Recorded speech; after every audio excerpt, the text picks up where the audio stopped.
These are the stories of America's crime-fighting nerve centers. Surveillance video. Tracking systems. Facial recognition. And gunshot detectors. It all comes in here. The Real-Time Crime Center has helped to revolutionize how we investigate cases. So police can solve crimes out there. Right now on Real-Time Crime. In Dallas, a young man is gunned down on the 4th of July. We were all scared because we didn't know what to do. Who could have done this to my brother? These cases become part of you. You ask yourself, can I solve this? With no witnesses and nothing to go on, detectives have to follow a trail of video clues to find the truth. They killed somebody. So she told you, I think they killed somebody? Yes.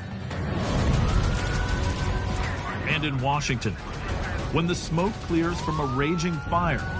At that point in time, it's become a large-scale incident. Investigators find that arson has turned to murder. Our next thought is, why was this person not able to escape? And it's all caught on tape. There's 7 cameras in that place. 7. If we had not had the digital video evidence, it would have been very difficult to get a conviction in this case.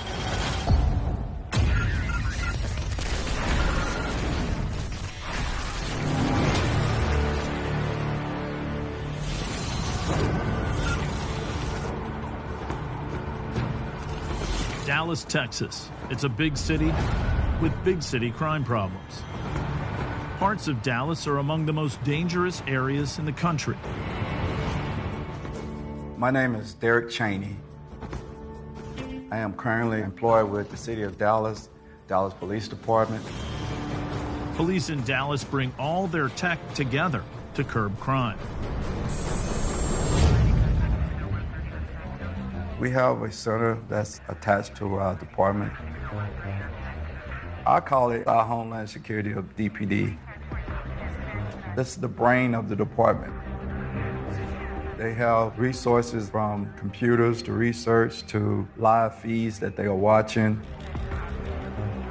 The Real-Time Crime Center also has access to a growing network of private security cameras. They always say that a picture's worth 1,000 words. More cameras means more eyes and that real-time response.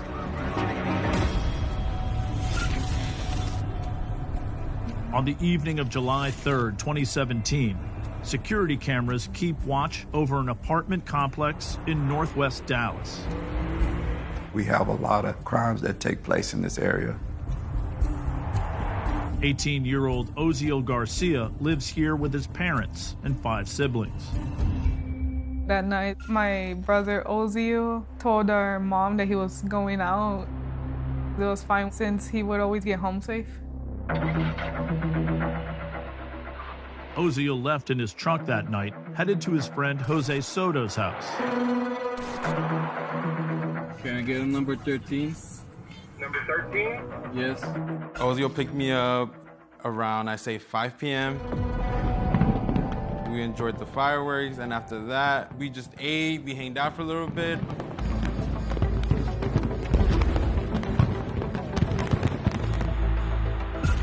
After that, Oziel dropped Jose off and headed home.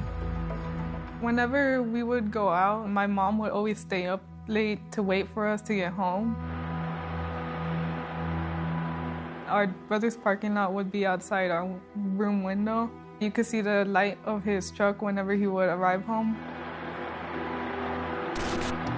That night, she had realized that he had gotten home. So she had went to go unlock the door just so he could open it and walk in. That's when she heard the gunshot.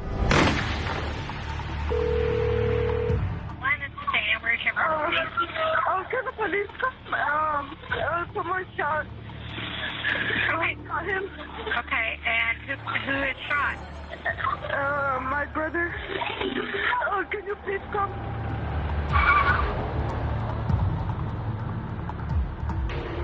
Once the ambulance arrived, they said they were going to take him to the hospital. My sister decided to go with my mom in a police car to the hospital. And once they got to the hospital, that's when they had told them that my brother didn't make it. I remember crying a lot that night. It was like a really traumatizing moment for the whole family. Oziel was shot once in the neck. At that point, it was ruled homicide, and Dallas Homicide was notified. I arrived at the scene. I saw where the officers had crime scene tape. We learned that the victim didn't have any property on him. He did not have a wallet or vehicle keys on him. I knew it was a robbery that went bad. Someone was attempting to rob him when they killed him. His truck was missing, and that is crucial in this investigation. We just put that information out. Red Chevy pickup truck with this license plate and this ID number. And that was placed in the database for police officers nationwide in case they came across it. Crime Center analysts looked for network cameras that might have spotted the victim's truck. That area is known to have cameras in the intersections, in which those cameras are monitored by our Crime Center. As the search for the truck kicks into high gear, detectives study the video, looking for clues. Once we identified Oziel's truck parking, that gave us a time frame of when the incident occurred. At that time, we noticed two individuals walking behind the truck. You notice they looking towards the truck as Oziel was still inside. I couldn't make out faces. One was taller than the other one. I believe he could be a black male. He was kind of light-skinned. He had a black shirt on with some type of cartoon figure on the front of it. The second male was a lot shorter, could be Hispanic or a light-colored black male. They then walked off the camera view.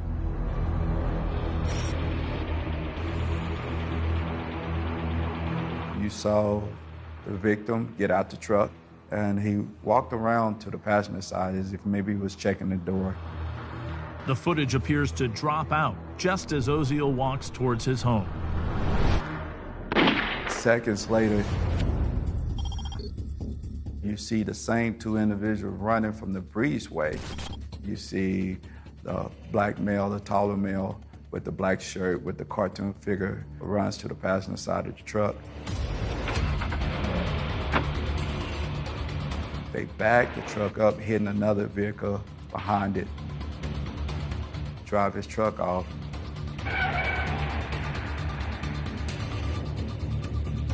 These guys was exiting the same breezeway where the victim was found shot at.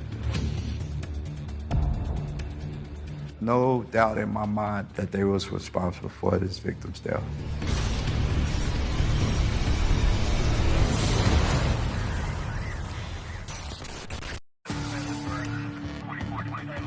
The Real-Time Crime Center pushes the video of the attack on Oziel Garcia to patrol officers. That can be seen on the computer in their car or on their phones. They can see that information in real time. After getting the surveillance video from the apartments, we released part of it to the news. It helps us by getting the media or the citizens involved because there's always someone that would know that person. Once the news had put it out and we had seen the two guys, I felt like if it was someone we knew, I would recognize them. Una, dos, tres. I remember thinking, who could have done this to my brother? My brother, Oziel, was a hardworking person and he was really smart. Oziel Garcia Pescador.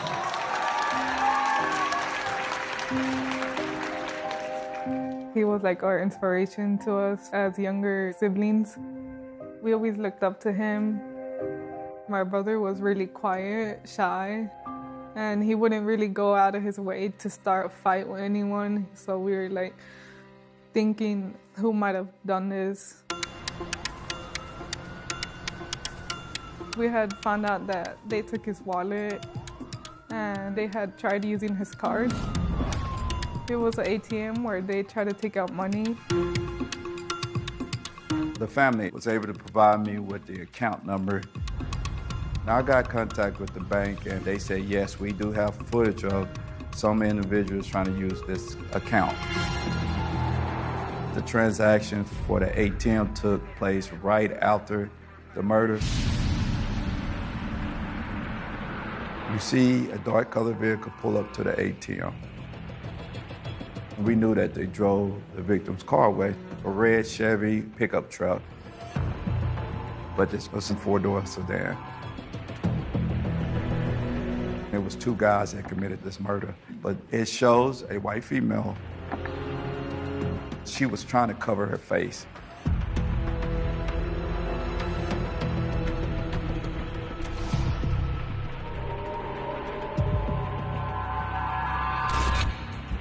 When she was reaching to punch the PIN number, you can clearly see a tattoo on her shoulder.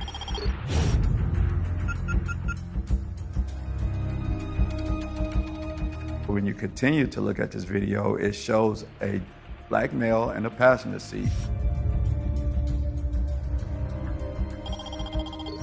He had a dark colored shirt. It shows a cartoon symbol, similar to the cartoon symbol on the black shirt of the individual when they walked behind the truck. I was able to get a good picture of him. He put a face to a body.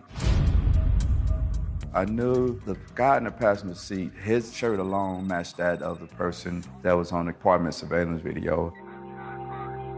But I didn't know whether or not a female played a role in this murder. Having that access to video allows for the information to be gathered and then deployed out in the field very quickly so they can see video of what happened. What actually does the suspect look like?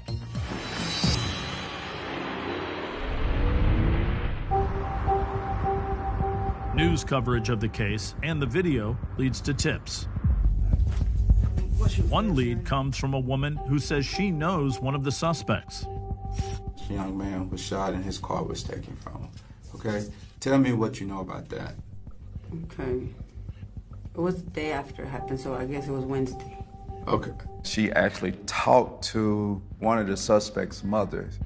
She said that while she was out with this lady, she overheard her talking about her son committing this murder. Her son is, he's 15. Okay. When I think they killed somebody. So she told you, I think they killed somebody? Yes. They basically robbed and killed this young man and took his car. Did she say how he got the keys?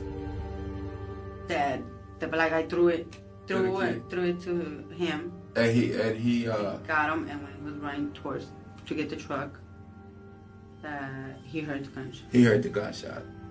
Yeah. I'm like, where? Did he say where? And then right here. So he told her that he hit him in the neck. That's crucial information because his injury was never released to the news. She also mentioned that there's two other individuals that hang out with her. She described that as the black male and a white female. You think she's on Facebook? If I could get on her Facebook and see her okay, she might have. Yeah. She might have on her Facebook. Okay. She mentioned that this lady friend of hers, they could be Facebook friends with the white female and the black male. Detectives searched through social media. We found that mom was friend of this black male and his white female. I was able to identify the white female as Christy Starnett and the black male as Davon Hill. Their social media site revealed that they was a couple and that they took pictures together. They also revealed their tattoos. So I went back to the ATM video.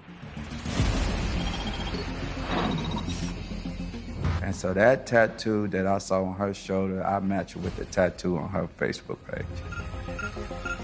And that basically confirmed that they was involved.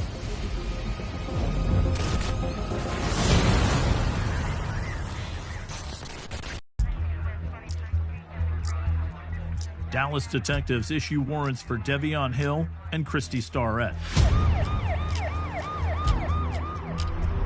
Detective Cheney reaches out to the mother of the juvenile allegedly involved. His mom gave me permission to talk to him first. He voluntarily came in and talked to me, and I explained why I wanted to talk to him and asked him, did he know anything about it? He basically said that they was walking around, they was looking for someone to rob. They saw the victim pull up in a truck. They waited at the corner of the building to see what direction he would walk.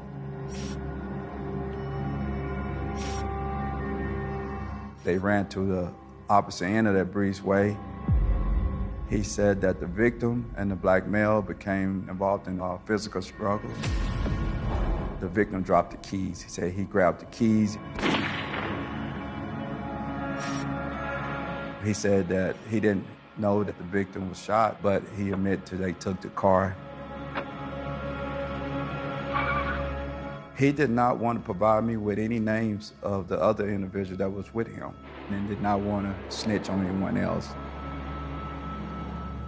And so he was taken to a juvenile detention center.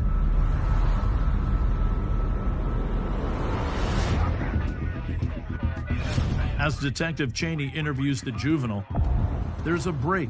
Officers have found Oziel's truck. The truck was being driven by a bunch of juveniles. They tell police a couple simply gave them the truck. A black male and a white female basically walked up to them and handed them the keys to the truck and said, it's yours, you can have it. And being so young, they didn't ask any questions. The young men are not charged in relation to Oziel's murder. But the information they provide about the truck is one more link to Hill and Starrett.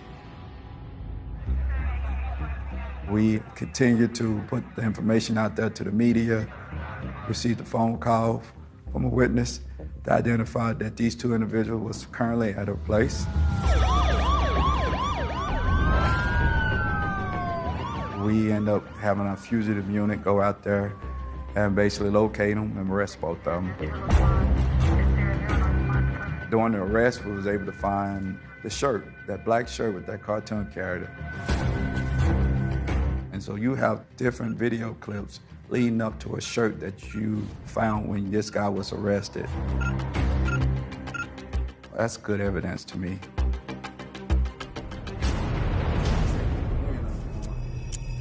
Detective Cheney brings Hill in for questioning. Tell me what happened that day. You don't want to talk? What that mean? You don't want to talk? Huh? Okay. Well, you've been charged with capital murder, okay? Capital murder in Texas is the highest charge that you can charge someone. He never gave me a statement, so basically he was transported to jail afterwards.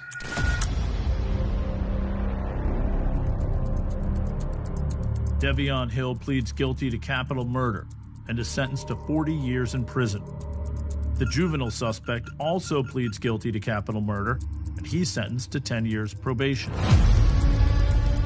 I had more feelings for my brother than these people. I only wanted them to get caught and pay for what they had done to my brother.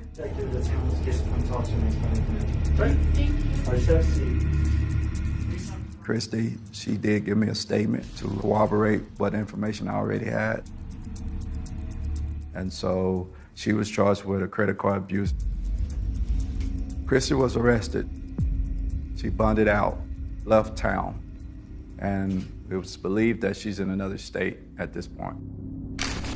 So as of now, Christy still has a at-large warrant for her.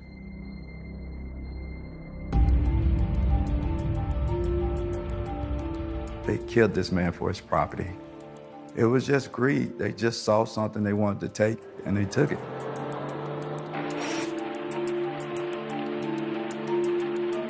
And so surveillance video was a major role in this investigation, and it made my job a lot easier to connect the dots and to get justice.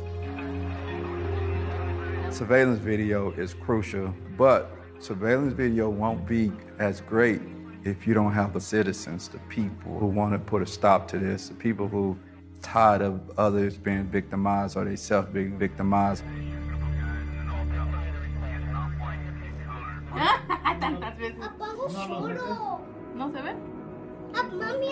There's a big hole in my life since he passed away. We had so many fun memories, so many plans that we had that we wanted to do.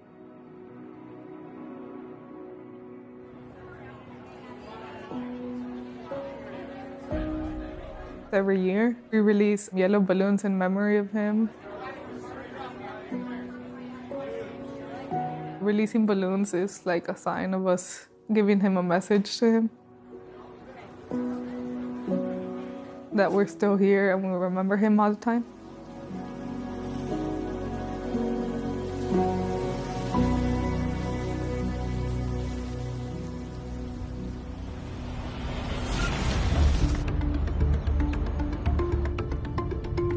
My name is Fred Neiman. I'm a detective with the Clark County Sheriff's Office. I've worked for the Clark County Sheriff's Office for 16 years. The county seat is Vancouver, Washington. The typical crime problems revolve around property crime, disturbances, and some drug crimes. Murders are generally uncommon. Police in Clark County help keep everyone safe with CRESA. CRESA stands for Clark Regional Emergency Services Agency. CRESA is the county's frontline emergency nerve center. We provide services from anything from a car accident, a burglary, to gunshot wounds. We deal with all of the large-scale emergencies, whether it's a wildfire or an earthquake. There are several camera systems available throughout the state. We can go and pull that camera up and see if there's information that we need to know about it.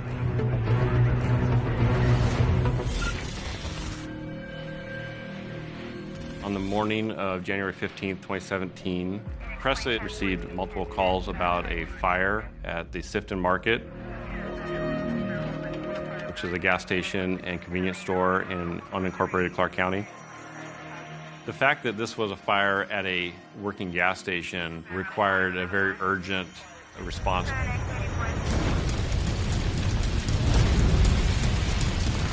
At that point in time, it's become a large-scale incident. We dispatch multiple fire agencies. There's multiple law enforcement and others that might need to be put on standby if we need to bring in hazardous material teams. A bystander records the blaze as it edges closer to the gas pumps. There was fire involvement throughout the attic of the entire structure. Damage to the roof structure resulted in that roof collapsing. The Sifton Market was fully engulfed in flames, with several businesses that were on fire, including a barber shop and a pet shop. There was a vehicle parked near the building. Police run the car's plates through Clark County's database. A registration check of this vehicle showed that it was registered to Amy Hoosier. We learned that Amy Hoosier was a 47-year-old female. She was an employee at Sifton Market. She worked there as a clerk. She was a mother of 3 girls. We learned that Amy was supposed to open the store that morning and that she was unaccounted for. We could see that the panic alarm had been activated right around the same time that the fire was reported. When detectives checked the 911 calls reporting the fire, they note that none of those calls came from Amy Hoosier. We had a very large structure fire, heavily damaged building, and a clerk that was missing. This could be a missing persons case or a suspicious death investigation.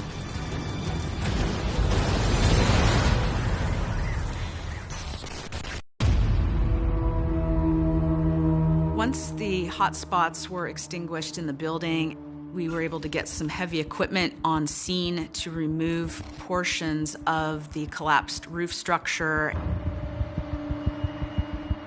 Fire crews that were working inside the building had discovered a deceased person inside the deli area of the convenience store.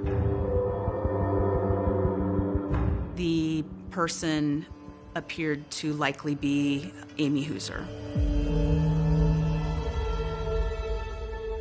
I've known Amy for 6 years. She was like a sister to me. I was across the street watching, hoping that Amy would be walking down the sidewalk. They said that they found her. And I was there when they pulled her out. Basically, I collapsed on my knees. I couldn't believe it.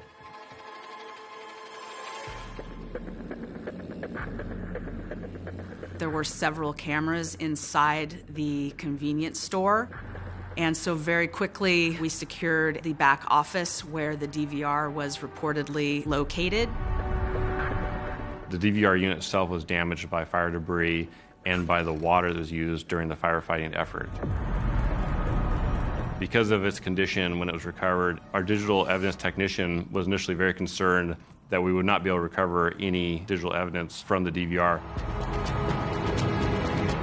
Video evidence can be a crucial piece of the investigation, so it can be very frustrating if we feel like there was available video at one point, but we were not able to recover it. Investigators turned to a team of experts in hopes of saving what could be their best evidence, the surveillance video. I had never had a situation like that come up before, where we had a fire in a store and trying to retrieve video from it. Wasn't sure what condition the DVR was in. We knew that it would probably be waterlogged. Smoke itself necessarily wouldn't damage the system. It's more from the heat. Between the water and the fire, those two can create a problem with electronics and can cause damage. I wasn't sure if any of it was going to work. As a tech team works to salvage the video, fire and police scour what's left of the Sifton market, looking for clues. As I was layering through the fire debris around the victim's body, I observed shoe prints that were located on the deli floor near where Amy's body had been discovered. The shoe prints were stained into the floor itself. We believe the shoe prints were caused by some sort of substance that was on the shoe. The substance could have been blood.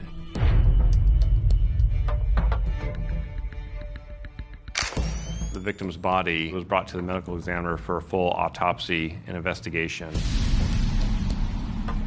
The medical examiner determined that Amy Hooser had died from multiple blunt force trauma injuries to her head, such as a pipe or a bat, and from the smoke inhalation.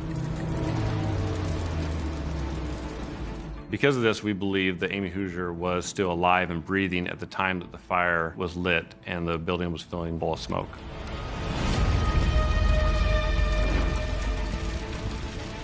This was clearly a murder investigation at that point. We were then working to identify who had caused the blunt force injuries to her and also who had caused the fire.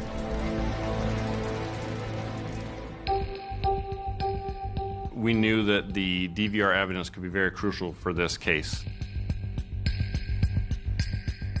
When I was working on the DVR, I pulled it apart and definitely was full of water and soot. I removed the hard drive out of it and tried to get as much water off the bottom of it. And then put the hard drive in a second DVR that we had here in the office and powered it up. Once we powered it up, that's when I realized that we were able to actually start looking at video that was on there.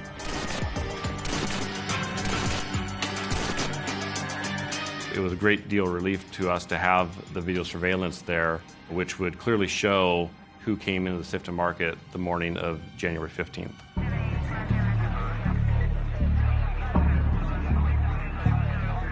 The DVR system inside the store had several different camera angles. There are camera angles that capture the front door, the front office, the register area, and the main floor area. We tried to create a timeline of events for that morning, starting from when Amy arrived at the store.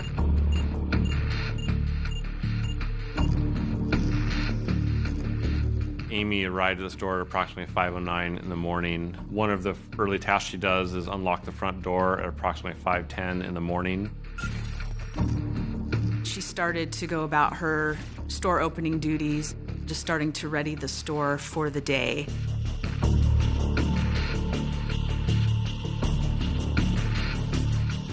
She did not appear to have any concern for her safety at that time.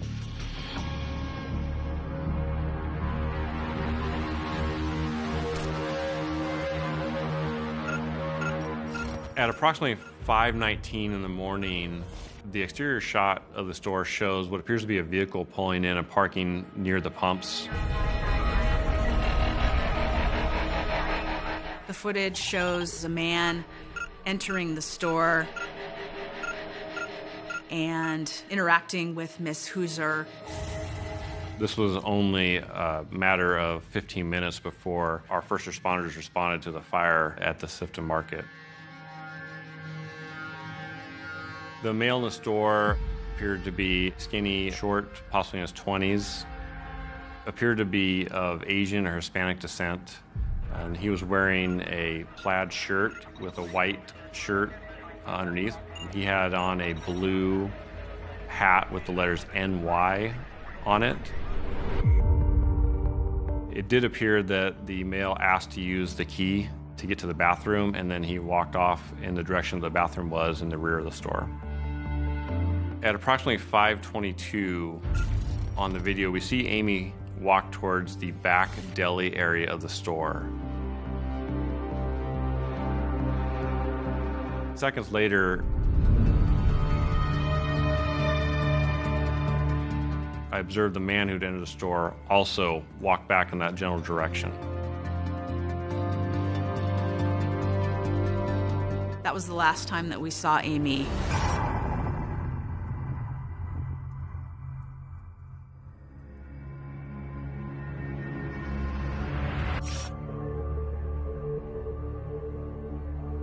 A couple minutes later, the man emerges from the back deli area, which unfortunately did not have a camera in it.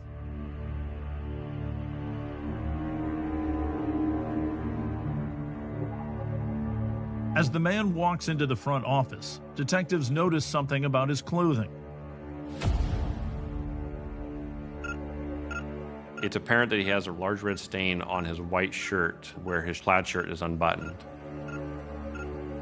This stain was not present on him when he walked into the store. We knew we were on the right track and that this was likely our killer.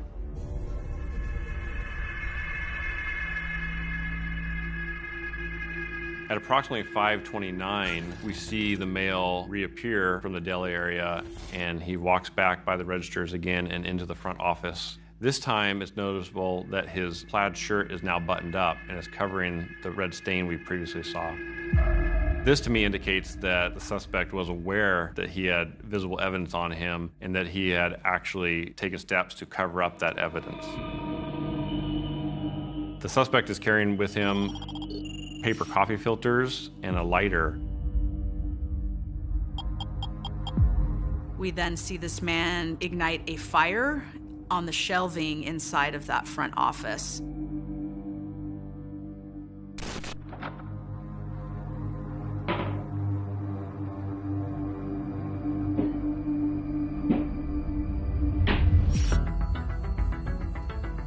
The footage continues and smoke starts to obscure the camera view of the main showroom of the store and eventually cuts out.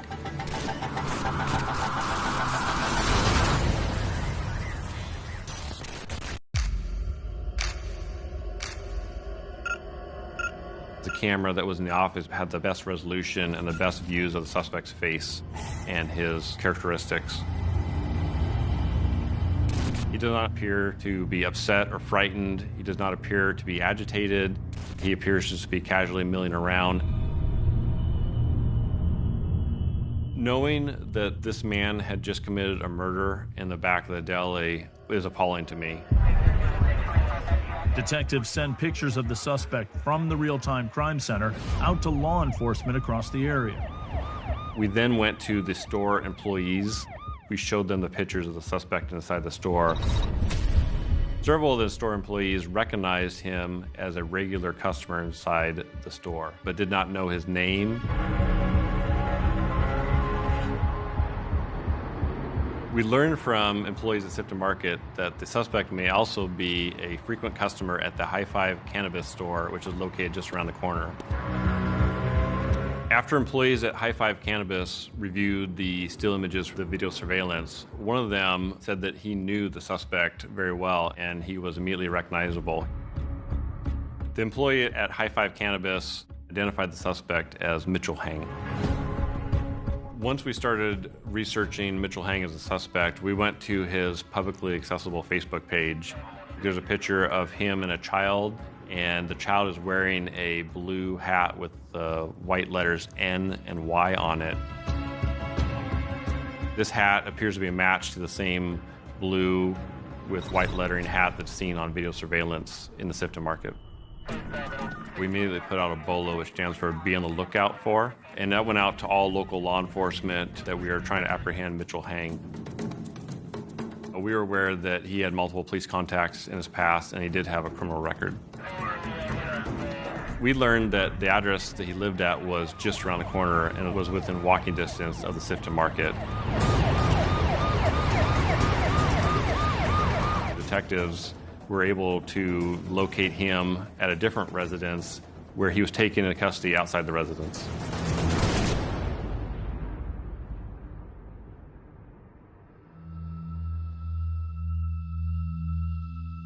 There's 7 cameras in that place. 7. And it's all recovered. I was amazed, but we have some pretty good technicians. What do you see in that picture? Me trying to break into the safe. Okay. Because when I went there to steal it, I saw that. When we showed Mitchell Heng surveillance images of him inside the front office, he immediately admitted that was him in the video. Where's the clerk at that time? I have no clue. I really don't. She went to the back, and that's all I remember. Remember, we have video. Yeah. So this is your time to be honest. That was it. During our interrogation of Mitchell Heng, he would not give me details about what happened in the deli.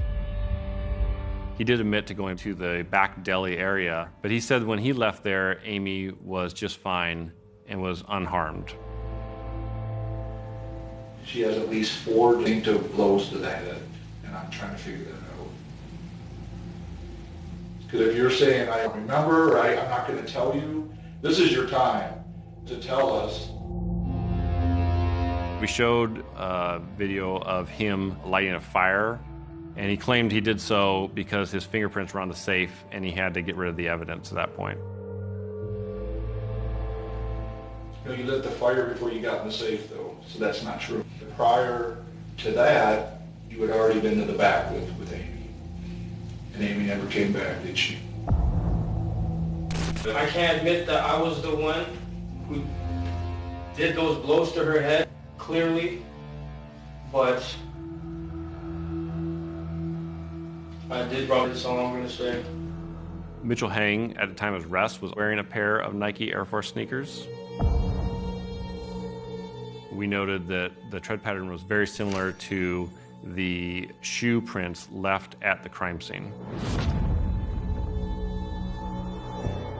In the search of Mitchell Heng's vehicle, we located what appears to be a blood stain on the driver's floor mat of his vehicle. This stain was collected and sent to the state crime lab for DNA analysis. The result of this analysis was that this blood stain was a match to our victim, Amy Hoosier.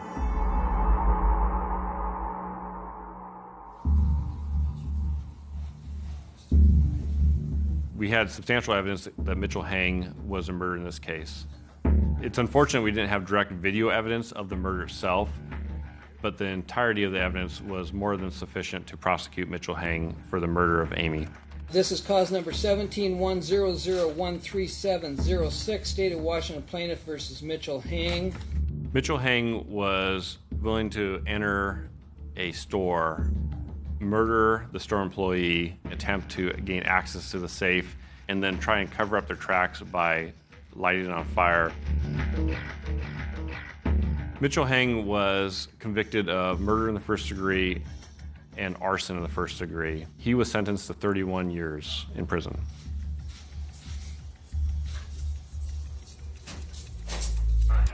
Surveillance cameras are important. They answer a lot of questions. If you don't have something to back up what took place, you don't have any evidence to prove what happened. Cressa and the Clark County Sheriff's Office work hand in hand to try and keep our community safe. It was a top priority for us to identify and locate the person who committed these crimes. If we had not had the digital video evidence, it would have been very difficult to get a conviction in this case.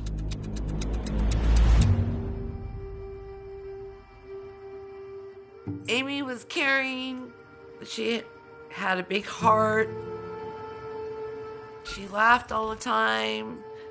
I miss her smile, her jokes.